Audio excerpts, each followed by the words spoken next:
is a production of DallasCowboys.com and the Dallas Cowboys Football Club. How about them Cowboys? Yeah! This is an exclusive presentation of Dallas Cowboys Breaking News. Football is back, and so is the preseason as it's officially underway. Last night, Thursday night, in Canton, Ohio, the Dallas Cowboys took on the Pittsburgh Steelers and fell 16-3 to final score, and we're here in Oxnard, California, in the site of Cowboys Training Camp 2021 presented by American Airlines, and we're going to break it all down for you here on DallasCowboys.com. Kyle Youmans alongside David Helman, Mickey Spagnola. We've got Nick Eatman and Rob Phillips coming up a little bit later on in the show, but you guys get the first take, the first swings at it in terms of what you saw last night in Canton. And I'm go ahead and start with Mickey, since you were actually on site at Tom Benson Hall of Fame Stadium yesterday. What were your first accounts of this 2021 season? Well, I was reminded of preseason.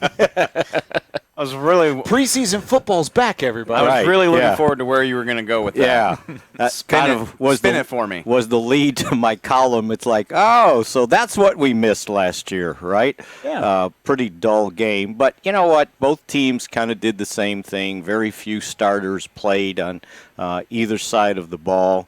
I think Pittsburgh had maybe 3 guys playing on offense and defense that were starters. So it was kind of what you expected. So I think you have to kind of put the thing in context. You throw out the score, it really doesn't matter.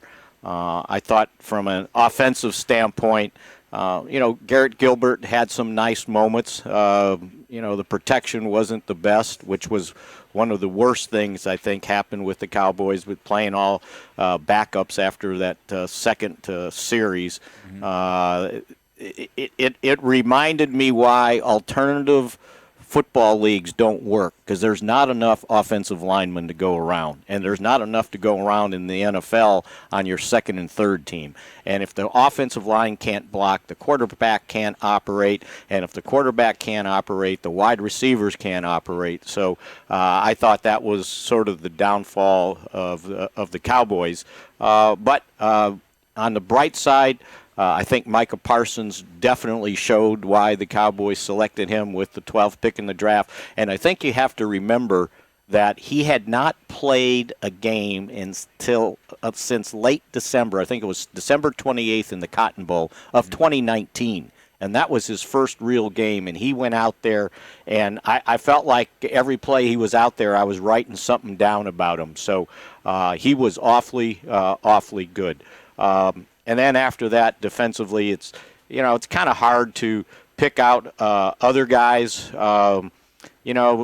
At times they didn't get much of a pass rush, but they did kind of stop the run a little bit. So all in all, probably the absolute best thing is they emerged without an injury. There it is. Boom. Mickey. That's the one. I think you summed that thing. Do we have to do the rest of the show? Yeah, I don't know. I think that might be it. All right, let's go. Let's hand off. Thanks, Mick. Appreciate it. They got out of it healthy. Right?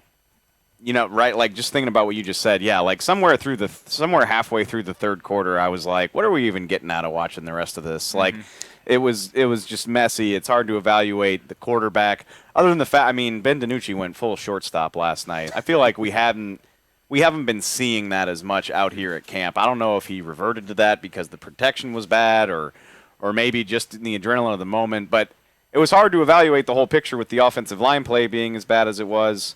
Same can be said on the other side of the ball. I guess my predominant impressions were the guys that did get in looked good. Micah Parsons looked pretty good. I thought the rookies had a nice showing. Jabril Cox got to make some plays in the second half of that game. Even, Nashawn Wright gave up the big completion to Chase Claypool. Thought that was a definite push-off. Thought it was fun to see him compete out there. Lyle Collins probably played 6 snaps, but it looked like they were running right behind him when he was in there. He looked good.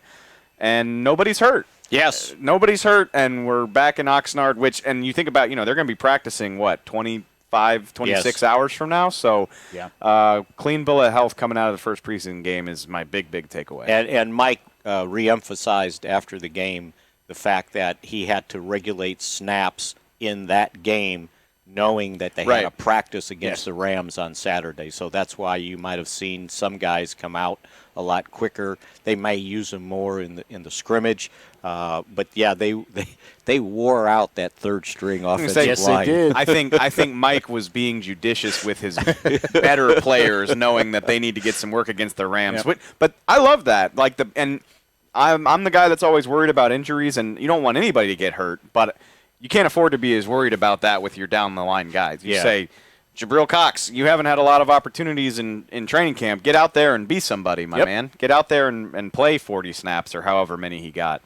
And it was fun to see a lot of those guys get that type of action where they didn't need to come out. I thought we were going to get to see I would imagine, a preseason NFL record, 99.5-yard run by Rico Dowdle. He almost broke The it. guy got him by a shoestring, and He had one other guy to he get had around. one guy. Yeah, it was and he said it afterwards. He goes, "Yeah, man, it was 99.5 yards." Because they had the false start and they backed him up 2 inches. He actually had a good game. Rico? I thought he did a really nice job. He was hitting the hole. If you looked at the other guys, and Shaywo Lanalua. I like that. We got to see two back and got to see him in a one back set. So that might bode well for him trying to make this final roster. I would put Rico Dowdle's name on my 53 in pin. Like in a pin, absolutely. He made it last year. He was impressive enough to make it without the preseason. You would think he's going to get a lot of run. He's got juice. He's a surprisingly he's an underrated receiver. We've seen it out here at camp. He did it yesterday. Caught a ball or two coming out of the flat, and I just think he has differentiated himself from all the other backs here, not named Zeke or Tony. Yeah, and Shaywo, the practice squad's going to be 15 guys again. He gives you something as a fullback, as a runner. I think I don't know about the 53 for Shaywo, but I think both of these guys will be in the locker room this week. Absolutely. And he had it didn't end up in a touchdown on the goal line, but he had a big block to clear out a hole, and then somebody didn't do their job on the offensive line. So I like the way he ran the ball. He caught the ball. I was impressed with him. But Dowdle, you notice the difference between him and those other backs behind him. Yes. They were dancing around before they hit the hole. He hit the hole the way you're supposed to. 5.4 yards per carry for Dowdle. He ended up with 8 carries for 43 yards, his long of 25, which was by far the most impressive, maybe the most impressive offensive play the Cowboys had over the course of the game. Maybe the other one was Shaywo Alanua's 17-yard reception. He had out wide to the right. Got a really good block from, I believe it was Malik Turner on the outside. I'll have to go back and watch the film. But I think both of those guys showed that they can be versatile in the backfield. You mentioned the offensive line, and sure, the protection was definitely not ideal yesterday from really all three standpoints, the first, second, third string guys, quote-unquote, I should say, rotations of guys. Out of the 6 most utilized players last night in terms of snap counts, all 6 were offensive linemen. Matt Farniok led the way with 62 snaps. Second was Brandon Knight with 52, then Braylon Jones, then Terrence Steele, Isaac Alacrone, and Eric Smith. Those were the top 6 snap getters in the entire game. So they wore those guys out. They absolutely did. Now, Micah Parsons got 11 snaps yesterday to match his jersey number, and of course, like you said, the recovery on the fumble in the first drive was something that was really encouraging to see. That was a big confidence boost, I think, for a rookie in his first defensive drive. But he also made 3 tackles. He had 1 run stop. He did look impressive. Dave, what did you see out of Micah Parsons yesterday that really bodes well for the rest of the preseason and getting into the regular season? I mean, you can take both sides of that. Obviously, the fumble recovery wasn't really anything that Micah Parsons did. It was a bumbled exchange. But right place, right time. No, there's something to be said for that, and that's what he's done out here. Like, he's around the football, and people always say that's not necessarily a thing that you can coach. Like, instincts are a big part of this. So,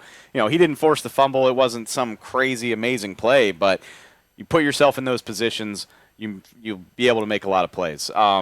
we were talking about this right before we came on. I think Pro Football Focus said he was one of the highest graded players in the game. He was the number one defensive graded player on the Cowboys roster. 11 snaps. Okay, Yeah. against And it was 11 of 13 potential snaps because he only played those first 2 series, and I counted up the plays. I was going to give him 13, but he did come out. They did some rotation stuff that first series. Point being, it's a very small body of work against a mainly second-string Steelers offense. Like, I think he played very well. I'm very encouraged. And again, like, I think of it as like a staircase. Like, you start at the bottom. OTAs was super encouraging. Another step. He's, mixing and matching his identities. He's doing some play calling stuff out here.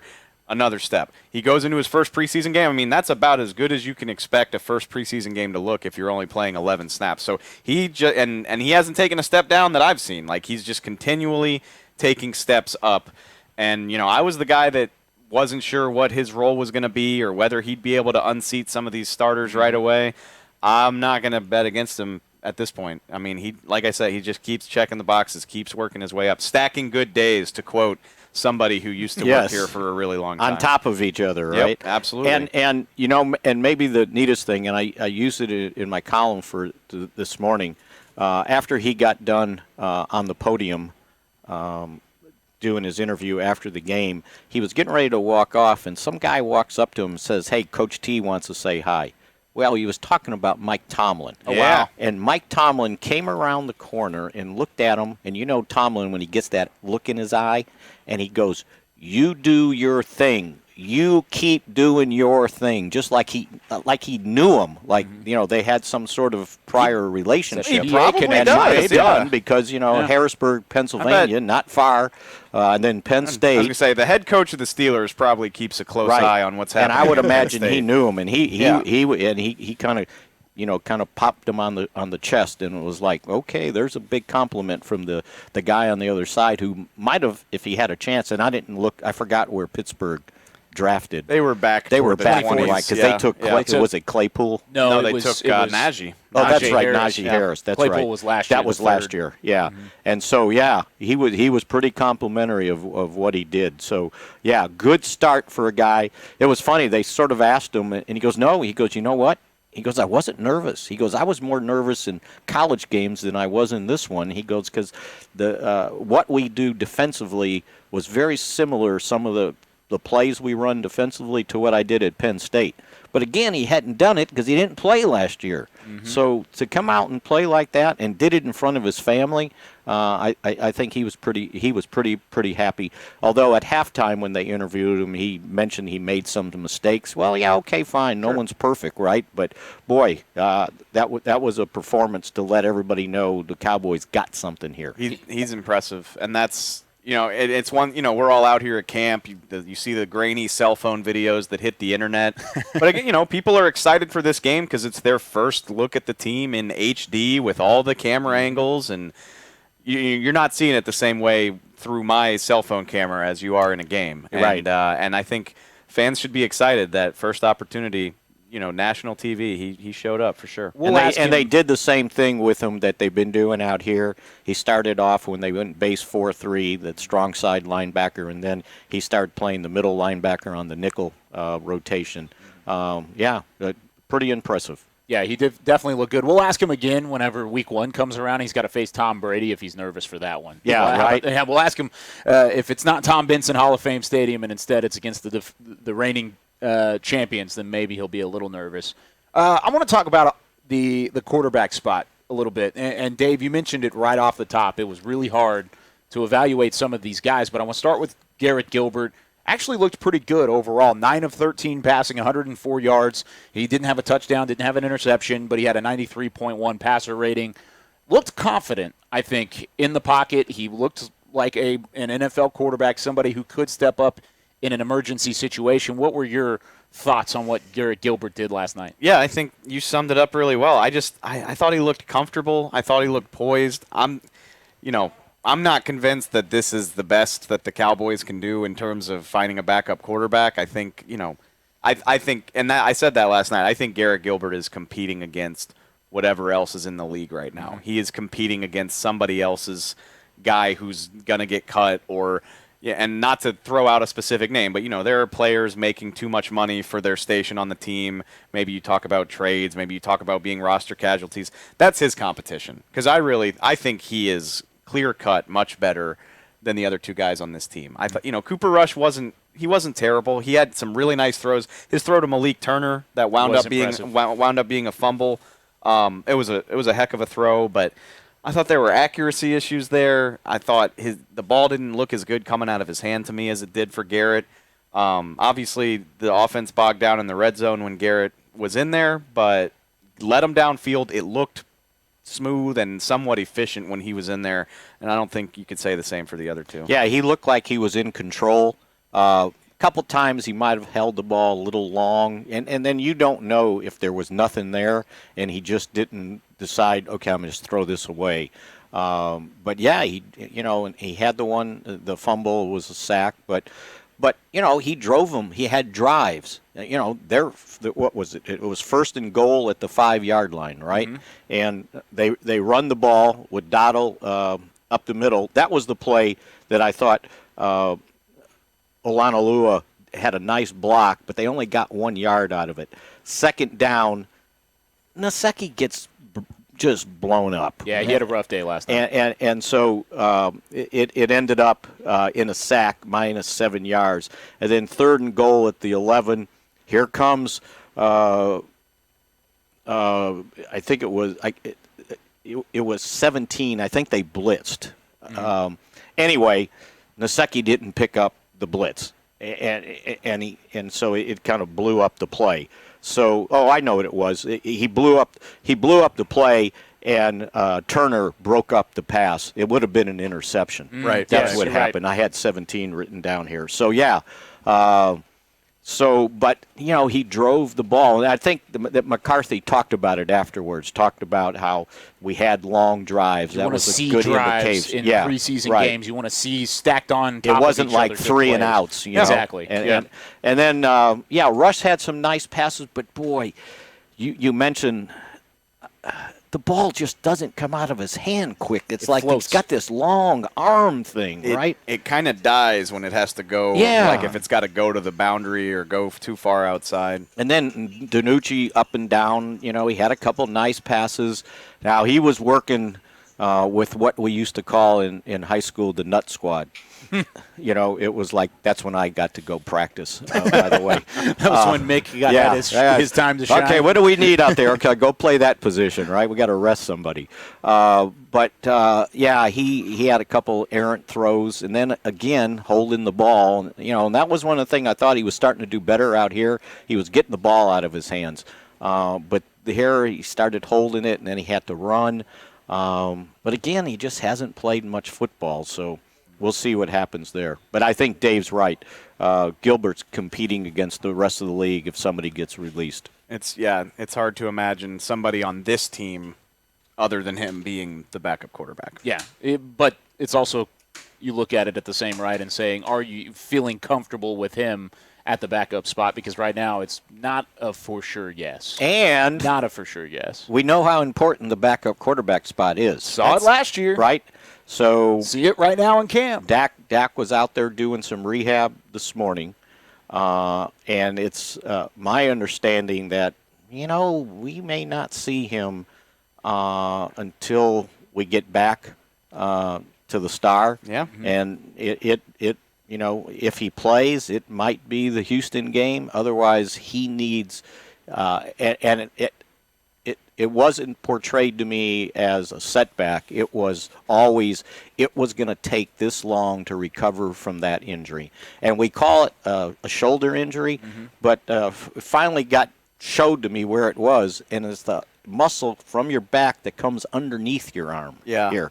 And that's what the problem is. I saw somebody say, yeah, he's throwing with his shoulder, or no, they said he was throwing with his left shoulder. I said, no, you don't throw with your shoulder, you throw with your arm, right? But I don't know who wrote that. We had you might have, which you saw so much more than we did last night, but one thing we got to see, they interviewed him on Fox at halftime, and Terry Bradshaw put him right on the spot and was like, yeah, it's just what you just said. He's like, it's under your shoulder, right? It's not like your labrum or your rotator cuff, and God bless Dak. He was like, "Yep, that's right." Anyway, yeah. Anyway, You don't want to give away too much, right? He literally was like, "Yep, you're right, but we're not going to talk about it." Yep, we're going to move on. You got to do like hockey. It's an upper body injury. Right. I don't know anybody trying to hit me underneath my arm, but that was the deal, and it wasn't from throwing too much. I was told that it was one throw. He tried to throw a deep ball, and he threw it weird at a weird arm slot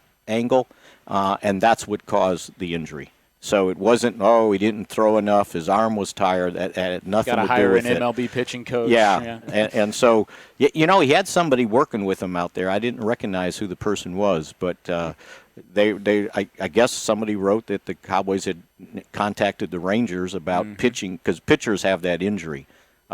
Usually football players don't. Well, so he's worked with an old MLB pitching coach before. I wonder if that was who was out and there. that could have been. So kind of downplayed that the other day on Talking Cowboys, and then they go out and do it. So he had the medicine ball, and he was doing these things with it, like throwing it to the side for people that are actually watching us right now. I'm diagramming it. But we'll see where that one goes, because you better have somebody ready just in case. Well, it's. I was thinking about this today. It's ironic. It's an ironic lesson to learn, because what do we always do? Like, we roll our eyes when coaches don't want to give timelines. We say, come on, just tell us what's what. Well, McCarthy did that, and he probably regrets it now, because McCarthy said 2 or 3 days.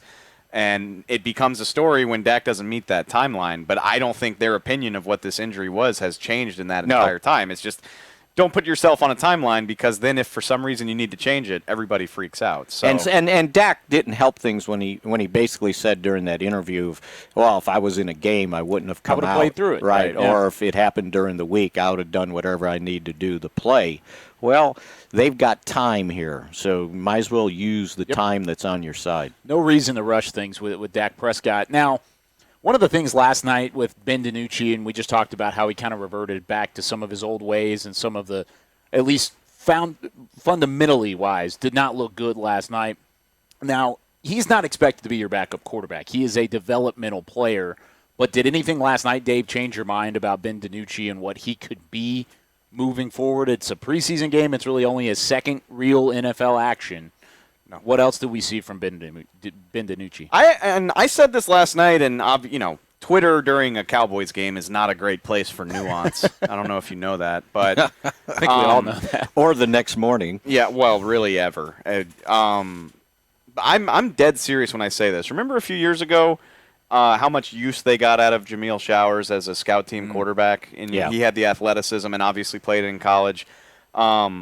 He is a developmental guy. And you see, like, Ben DiNucci has an impressive amount of athleticism. He gets outside the pocket very easily, probably too much, although I can't blame him too much considering the level of the protection there. Especially last night. But, I mean, he can make plays on the move and get outside the pocket, whether that's scrambling for yards or buying himself time. And I think that makes him valuable as a scout team quarterback, in the sense of, okay, we're playing a mobile quarterback this week. We need you to give us some looks. We need you to do this and that. I think he has real value there, and that could give him a chance to continue to play and develop his skill set. I hadn't seen anything going into that game that made me think he needed to be on the 53, and I definitely didn't see anything last night that changes that opinion. So I think he could have a future here at continuing to develop and help them in practice as a practice squad quarterback, but it's hard for me to see anything else based on anything we've seen to this point. There are still 3 more games, but that's how I feel right now. He's competing to be the developmental quarterback, whether that's the third one on the 53 or if they think he can get through waivers to put him on the practice squad. I think that's what's got to be his job. I mean, if you think about it,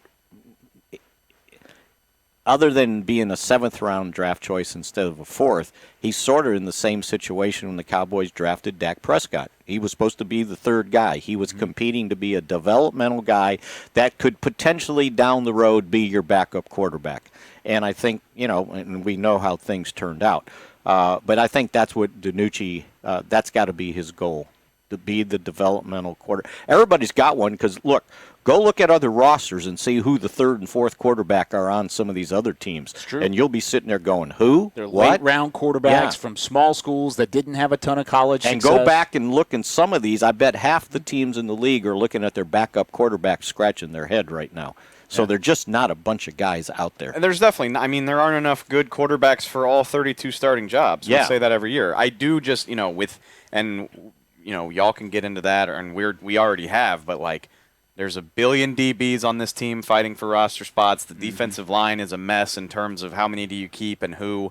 And to this point, and they don't ask for my opinion, we all know that, but to this point, I haven't seen anything that makes me think, well, they gotta keep a third quarterback. Plenty of NFL teams keep two and have a guy on the practice squad, and I just think this team has more pressing needs, and we haven't seen enough from any of the quarterbacks not named Dak or Gilbert that they should be worried about. Yeah, because if you want to go long in the secondary, right, you might need an extra spot. If you want to go long at the running backs, Alana Lua, there's a spot there if you want him on the 53.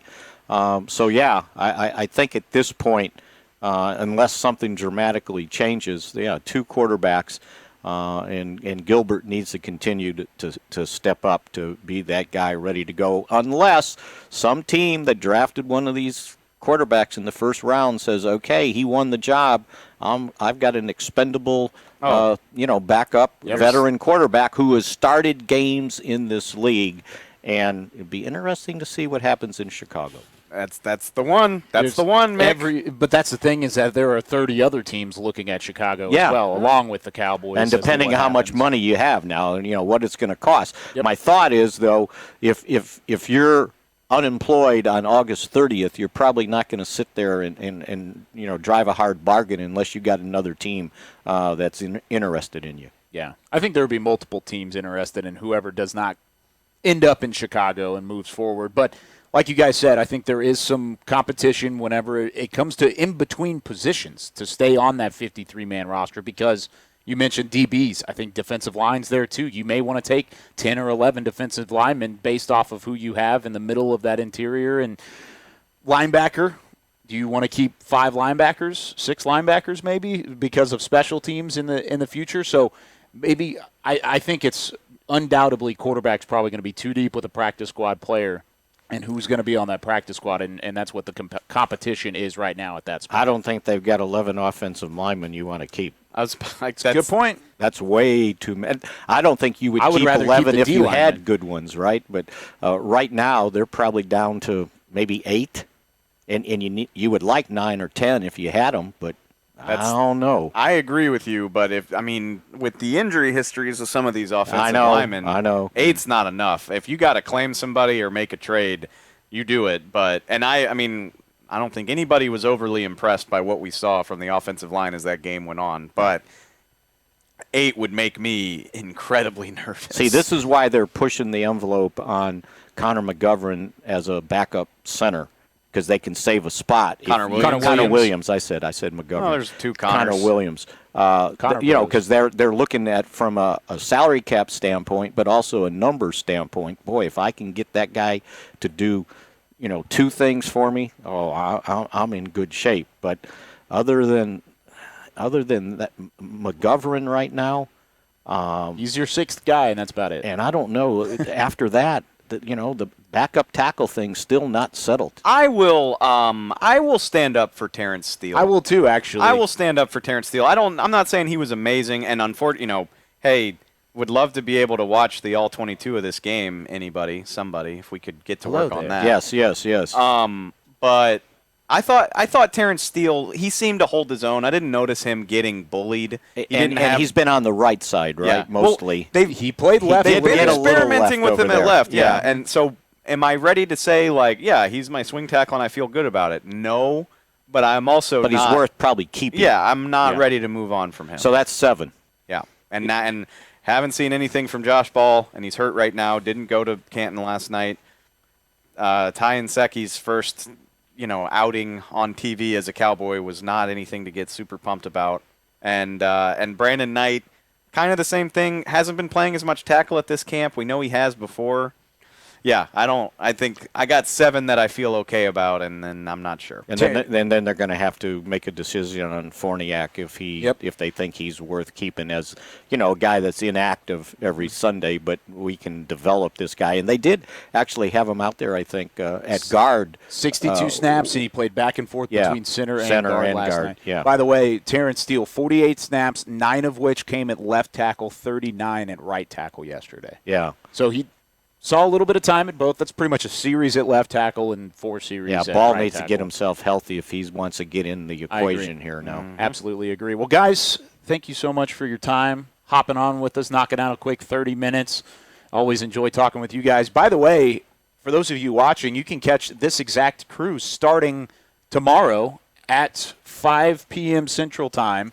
Rams and Cowboys are practicing out here on TXA 21 and DallasCowboys.com. We will kick off the coverage right at the top of the hour, and you guys will be on for 30 minutes there, and then we'll have Nick and Rob and Nate Newton and Isaiah Stanback, who just landed in L.A. a couple hours ago, as a part of our coverage there. So plenty more of David Helman and Mickey Spagnola. When we come back, though, Nick Eatman, Rob Phillips join us as we continue to break down the Hall of Fame game reaction and heading into the rest of Cowboys training camp here on DallasCowboys.com.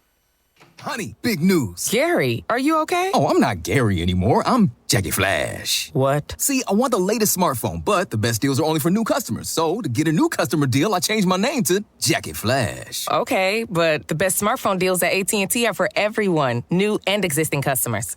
That's huge. Then guess who's getting a deal? Is it Jackie Flash? Jackie Flash. It's not complicated. At AT&T, our best smartphone deals are for everyone. Restrictions apply. Visit att.com for details. Hey, Cowboys fans, ready to spice up your next watch party? Bring Yo Quiero guacamole and be the game day hero. Yo Quiero means I want, and we know you want great, fresh-tasting, ready-to-serve guacamole for your home gating and tailgating events. Made with real avocados and the perfect blend of spices, it will be the star of any party. You can find us at your local Albertsons or Tom Thumb in the deli section. If you can't find it, talk to your store manager and tell them, Yo Quiero guacamole. The Cowboys way, where 16 Hall of Famers and 5 championships shows us what success looks like. Where turkey is always the second best part of Thanksgiving Day. Where we are all defined by one single thing, the star. Where we as fans know it's our job to keep the tradition going. Bank of America is proud to be the official bank of the Dallas Cowboys and to support the quest of living life the Cowboys way. Copyright 2020, Bank of America Corporation. How great would it be to travel to watch the Cowboys win on another team's turf? Pretty great. But honestly, just watching the game from anywhere but your house would be fun. Even a hotel bar with some guy named Phil from St. Louis who thinks Oakland still has a team. So whether you're traveling to the game or watching from your favorite vacation spot, book a place to stay on Hotels.com. Proud partner of the Dallas Cowboys.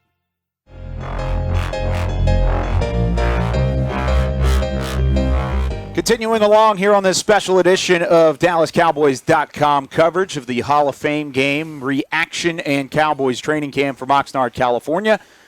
Special thanks again to Mickey Spagnola and David Helman. Now we're joined by Nick Eatman, Rob Phillips, DallasCowboys.com. I'm Kyle Youmans. And raising this thing up a little bit. Raising it up? Yeah. In terms of whatever you want production, or are we talking physicality? Whatever. Short whatever. jokes. 45 seconds in. Didn't take very long to get into it. Waited for them to leave, too. So, goodness. Yeah, you waited for them to walk away. That's a cheap shot. Whatever. That's okay. Got 4 hours of sleep, if that. That's true. You less than that. Right? There's no way. There's no way it's 4 hours. Yeah. I didn't realize today was the day we have to mow the whole grass in the whole place. I mean, the leaf blower's still blowing stuff out there. That's awesome. Anyways. And you had an encounter with a wild animal, so that Possum was fun. Kingdom over there. There you go. Yeah. Good song by the Toadies. So, Nick, you were, like you said, running on very short amount of sleep because you were in Canton. I started with Mickey last segment. I want to start with you. What were your thoughts of last night? Football's back is, I think that's what you said to kind of start the show, and that can't be overlooked. I mean, it wasn't the greatest game ever. I think I've said that. It's not going into the Hall of Fame or anything like that. Archives, ESPN Classic is not calling for this one. But, that's what the game it was. Just see some individual efforts. And another thing that y'all touched on, no injuries. That was the best part. You get out of the game. You get to evaluate some guys. We know that's not how the Cowboys are going to look. We know that's not how the Steelers are going to look. But it was good to kind of get back, get some football, and get some individual evaluations on some players. Yeah, Twitter is the place where human emotions are just microwaved. Everybody just wants to flip out. And, there was a lot of those comments after the game. This one guy tweeted, I'm done with this team. It's like, just hold down. All right. Hold on. Just tap the brakes. It's sloppy. It's always sloppy, especially in the first game. Yeah. Remember, they've had 5 padded practices. 5 so far. And a lot of starters did not play. There were some good things, though, and I know you guys touched on the offense, but I will say the biggest thing that stood out to me was you're trying to find out who your backup quarterback is. Yep. Dak Prescott, they're not worried about the shoulder injury, but look, what happened last year, you got to be prepared. They don't have the money they did last year, I don't think, to spend as much as they did on an Andy Dalton. Garrett Gilbert did some things that made you feel better, I think. Now, they had 2 field goal attempts out of those 2 drives and didn't get what they wanted.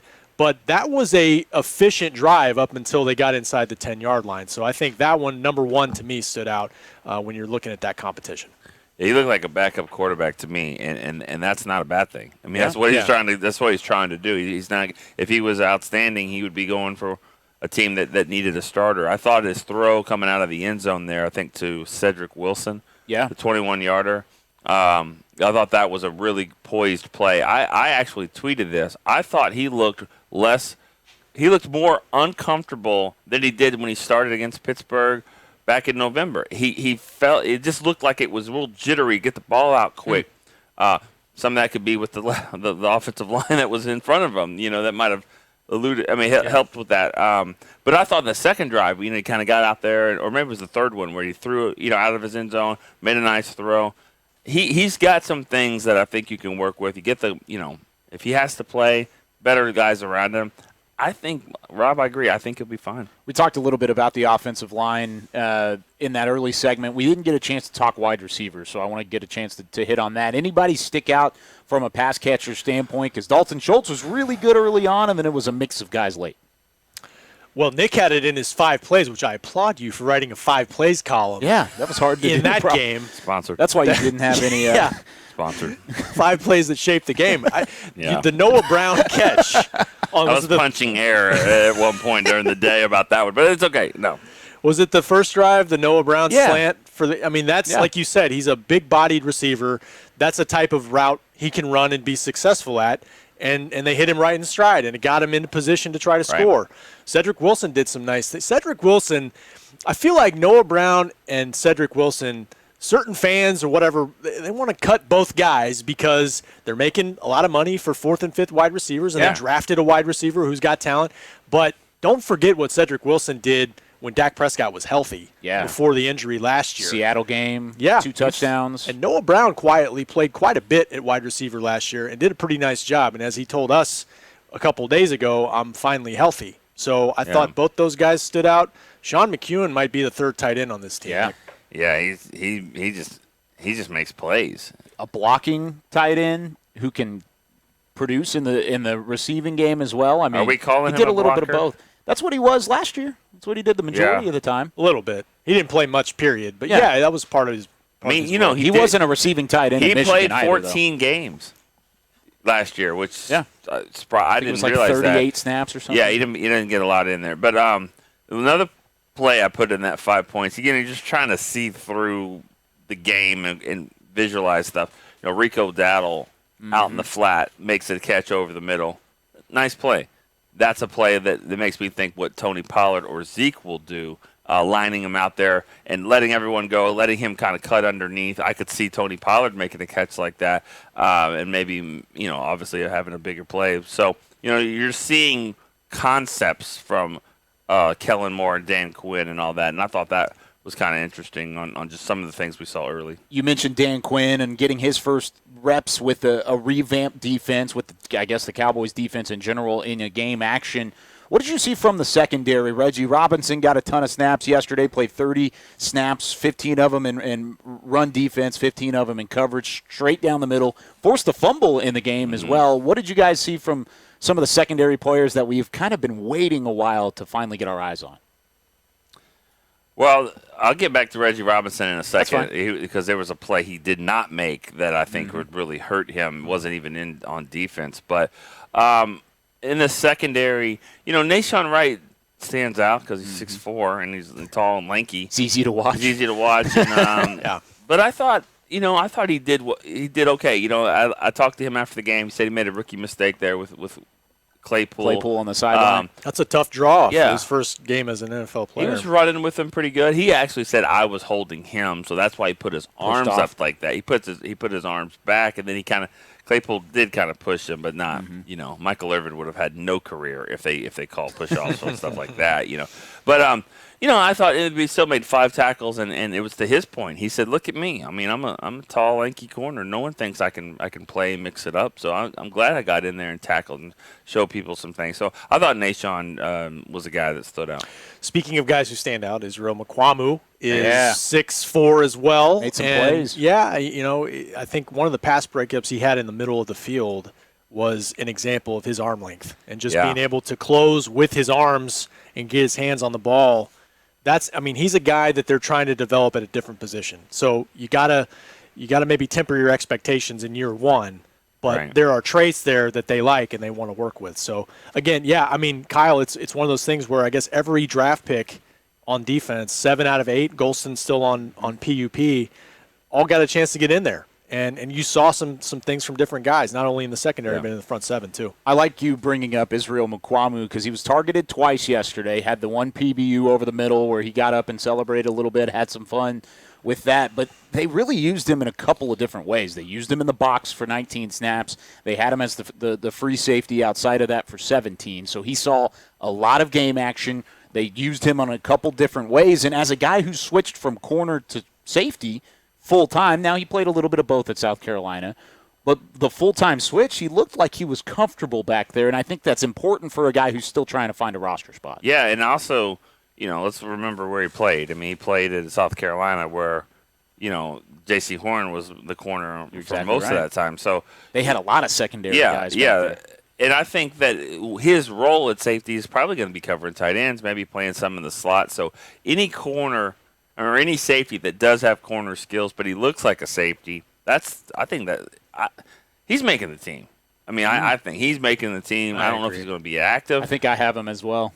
Yeah, you got your 53? I do somewhere. I don't have it locked down here. I mean, you see people on playing Twitter. around with it. People on Twitter, they're like, "Did so and so make the team over him?" I'm like, "Can we not finish the preseason?" It's only week 1. I wrote as of August 1st on my list. Well, so good. for years we used to take that same flip card and we'd do our 53, and that's what I do along the way. Yeah, it's a veteran move for a guy who's at his first training camp, right? Yeah, just remember this. But you're right. It's still super early on. Now, you mentioned Reggie Robinson. I'm curious to go back to what play you're talking about. There was a punt return. I think the Steelers, I forgot who, Buxton, something like that, went like 25 yards, 30 yards. So I'm watching it, and I see on the left gunner spot and they were punting right to left. So the left gunner spot was Robinson. He got double teamed and never got off the line. Like ever. Like the punt was 45 yards down the field. He didn't get 15 yards down the field. He was jammed up and kind of into the bench, and that whole left side of the guy took it, and he's supposed to be there. And he didn't even make the tackle. He was still getting blocked. I think Nice Wonder either had to make the play or something. Yeah. That's a problem in coverage if that's happening. Right. When the punter makes this play, that's not good. Yeah, that's never good. Yeah. And that wasn't his, worst play. I think. No. Hey, can we just say the guy's a punter? I mean, he's a punter. Oh yeah. He's a punter, and Hunter the punter has a better ring as Hunter the kicker. Right. Yeah. I mean, it doesn't work. Well, they're trying to give.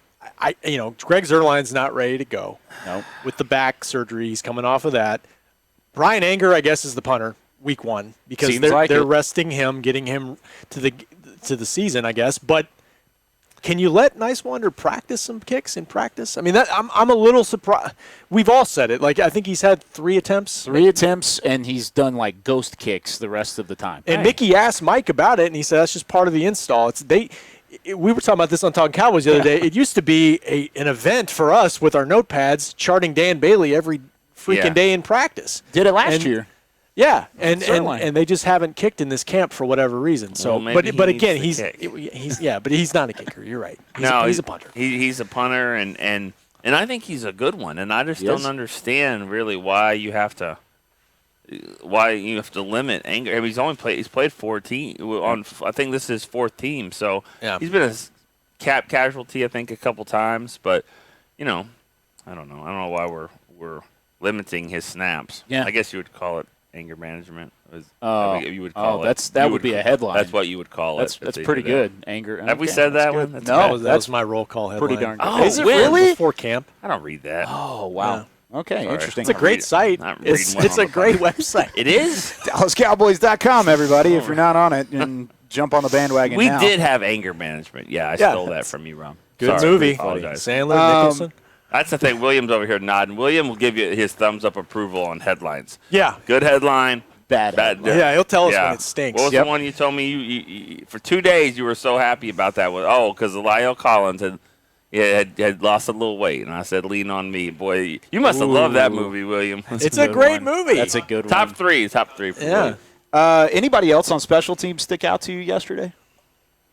Good or bad? I was about to say good or bad. I mean, overall, special teams was rough. Yeah, to say the least. I mean, if you had one word to describe it, it would be rough. It always, the whole game was probably that. It always is. Special teams you're a double-A, manager in baseball. Double-A. I mean, if your guys are really any good, they get plucked and go somewhere else. So every time you have to kind of just, make, lemonade. It really is what you have to do. And so, in the first game, it's never going to be great quality on really any of the preseason games. I think every year I remember we would do stories like, "What's wrong with the special teams?" That's because, because they're trying some stuff out. I was thinking of what Joe DeCamillis used to call the players, that were playing out there that weren't necessarily going to make the team. You just got to fill it up. Speaking of Joe DeCamillis, he should be coming out here tomorrow with his Rams.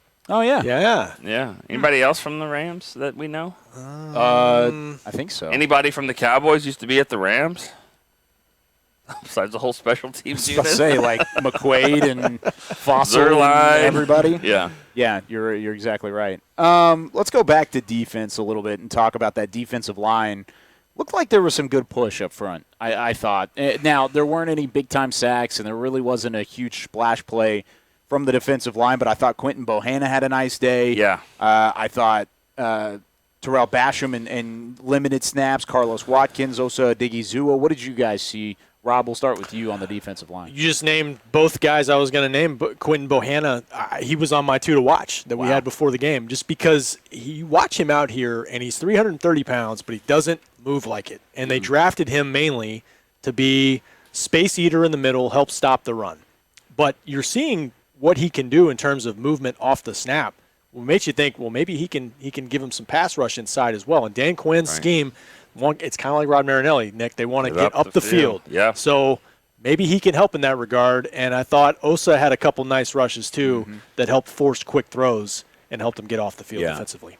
Did in your first 30 minutes, did any of those guys talk about Micah Parsons? We did. You talked about him? Yeah, we did talk about Micah. I felt like Mickey was, I think that was what we led off with, yeah, actually. well, of course. Oh, Mickey just got a column right now. I sat next to Mickey on the plane, and he was hammering away on the Micah Parsons thing. Well, that was his guy going into the draft, and he was the one happy guy.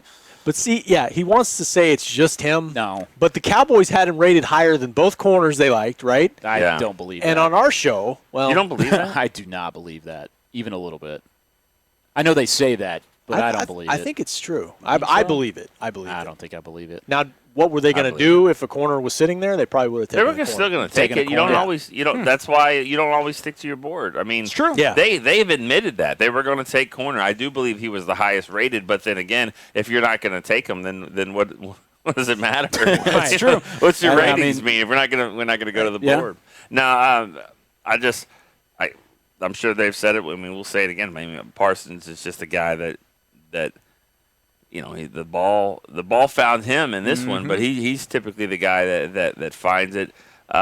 He's just going to be fun to watch, Yeah. And I think we can't discredit. I actually talked to Stephen Jones a little bit before the game, and we were talking about Parsons. He said just the fact that he play in all these spots, not all rookies can actually handle the workload of what this guy does at this spot, what he does here. It's one thing to line him up all over the field, but to be able to do it and learn the system for all those spots is amazing. That's a great point, because as an athlete, you look at Micah Parsons, you say he's going to fit in wherever you put him. But from a mental standpoint, especially after not playing a football game for over a year and a half, then you turn up and you're in training camp and you go, okay, here's 3 different spots we want you to try and play at. Do 300 different things with it and be successful. I asked Mike McCarthy that the first week out here because it kind of reminded me, I was trying to think of something similar.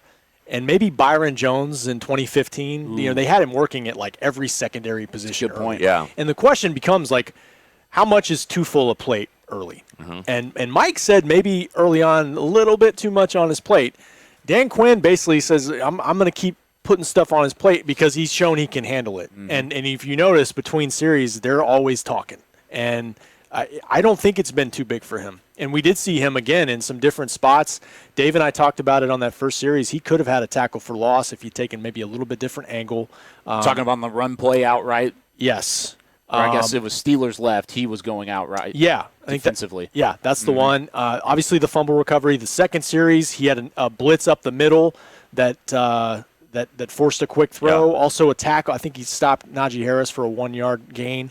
He was just productive. He was just around the ball, and it is exciting because you kind of don't know where he's going to be any given snap. Right. If we're going to take it to the next level of linebackers, I also think Leighton Vander Esch, I thought looked pretty good out there too. Definitely looked good.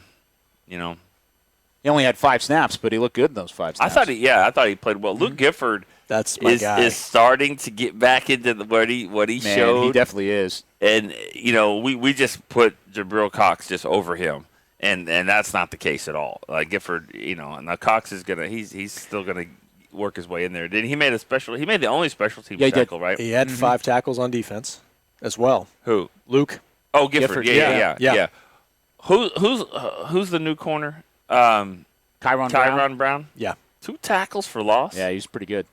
I might have been. And we haven't really seen a whole lot of. I was like, I might have missed that one. That was the thing, is we were looking at him in practice at training camp, and you didn't get to see a whole lot of Brown. No. And then he comes out and he makes 2 tackles for loss, and it's like, oh, okay, there you go. And so did Kennedy. Kennedy was there too. He made a couple good plays.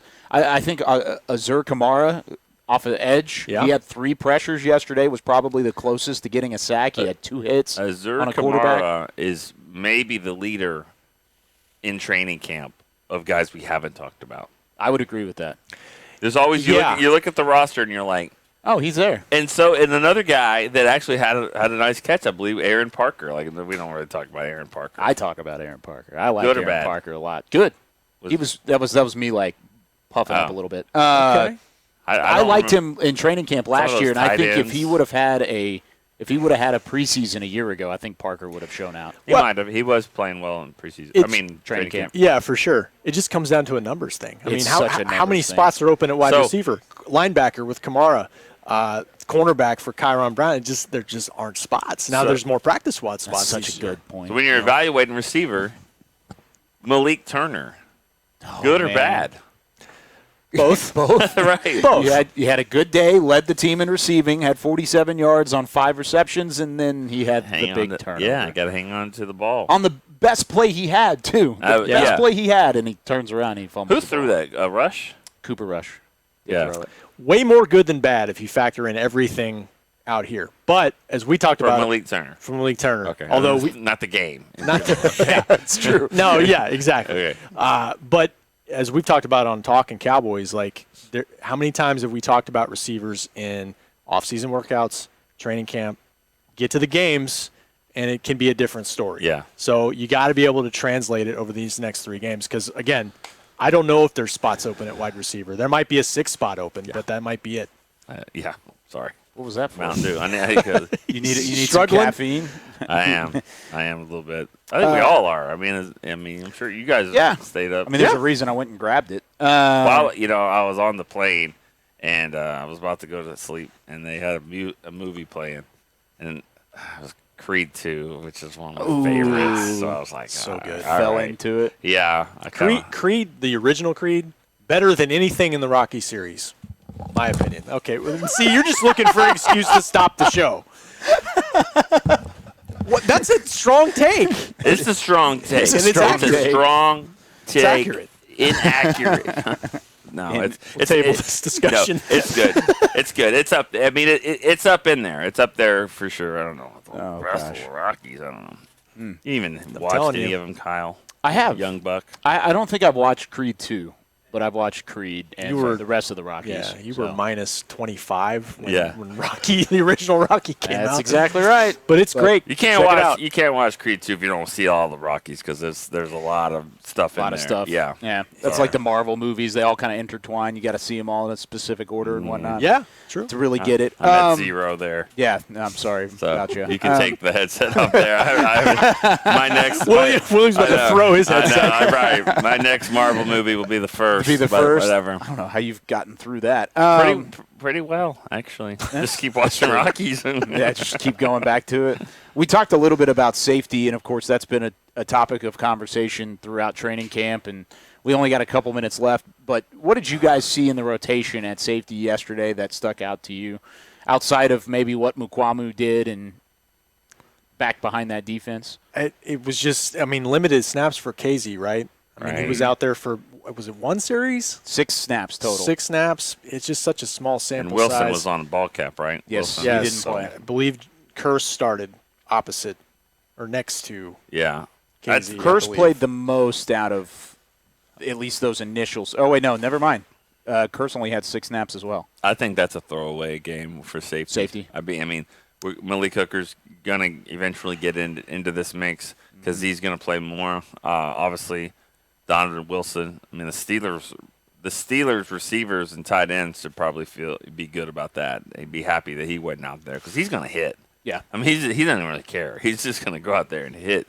And I think we'll see what happens in Arizona. I'm a little curious about Arizona. We've done this once before where we have a long training camp and you go to Arizona and it was not so good. It was not good out there. When the end is near and, getting back home and all that, you got this one more stop to make.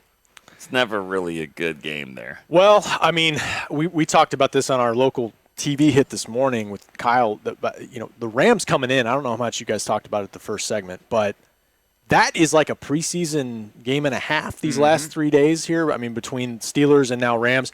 Mike he's balancing his playing time in the Steeler game, he says, based off of what's coming on Saturday. Now, look, you're never going to play most of your starters in the preseason opener Hall of Fame game.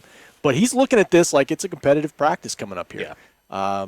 Not a live practice, but another team coming in and get some good situational work coming in. But defensively, I think in the secondary, there weren't any busts from the safeties that I saw. That's good. That's a good point. Communication, you're still looking for that communication to be better with Dan Quinn, and I think it has been out here for the most part. And then, run defense, 2.5 yards a carry for the Steelers. That's good. That's progress. And, again, it's not all the starters in here for the Dallas defense. But, for a Steelers team that has struggled last year to run the ball, that continued in this game anyway. Yeah. And I know you didn't get a chance to hear it, Nick, because you were probably on the field doing your pregame hits. But Troy and Joe talked about it a little bit. When it came to the Steelers, their number one knock last year as a team was not being able to run the football. They had dressed that in the first round last year with Najee Harris and the 24th overall pick, and they wanted to establish the run early. You could see that. The whole first half was them trying to establish the run, and the Cowboys held them to 76 total yards over all 4 quarters in terms of run defense. Yeah. And you shut them out in the first half. I think that is something positive. Yes, the final score was 16-3. Throw that out the window. That first half was impressive to me in terms of the improvements they've made in the run defense. Well, Pittsburgh was kind of running a little bit early there, and I thought the Cowboys got fortunate with that botched snap. Snap and play. That's true. And all That first drive was so was they were moving. kind of moving it there. Yeah, I think we'll see a bend but don't break defense, and I think that's not what we saw last year. We just give up 60-yard passes and 80-yard passes over the top and 5 yards a carry right, on the run. Right, but depends on where you're bending. If you're bending a little bit of the receivers, that's fine. If they're running the ball 4, 5, 6 yards, that's not a good thing. Yeah. But no, I think that they got to fix some things up. But and nobody's throwing the swirl ice creams with the sprinkles and stuff like that. I mean, it's vanilla all the way. And just boring, stuff out there. No tutti frutti until later on. Yeah, you're making me hungry. Now we're For going ice to go cream? get lunch. Yeah, Okay. absolutely. You kidding me? Okay, It's let's hot go. California sun. Really quickly, in 10 words or less, what are you looking for tomorrow in the Rams practice? Try not to get into a big fight and That's a have good some one. productive football out there. Okay, Rob. Interior offensive line against Aaron Donald. If we see Aaron Donald, I hope we do. I think we will. I think that would be really fun. Tyler Biotish, Connor Williams, maybe Zach Martin, depending on how much teamwork they give him. That'd be fun. Let's go. Yeah, it's going to be a lot of fun matchups. Jalen Ramsey coming to town, Cooper Kupp, Robert Woods, Matthew Stafford, lots of stars coming and converging on Oxnard, California tomorrow. Nick Eatman, Rob Phillips will both be on that coverage tomorrow. I'll be on there as well, starting off 5 p.m. Central Time, 3 p.m. Pacific Time here on DallasCowboys.com and also on TX821. Want to thank you for being with us here over the last hour, breaking down the Hall of Fame game. We'll be back throughout the week. More training camp coming from Oxnard, California, presented by American Airlines. But for Rob and Nick, I'm Kyle saying so long from Oxnard. We'll see you next time. This has been a production of DallasCowboys.com and the Dallas Cowboys Football Club. How about this, Cowboys?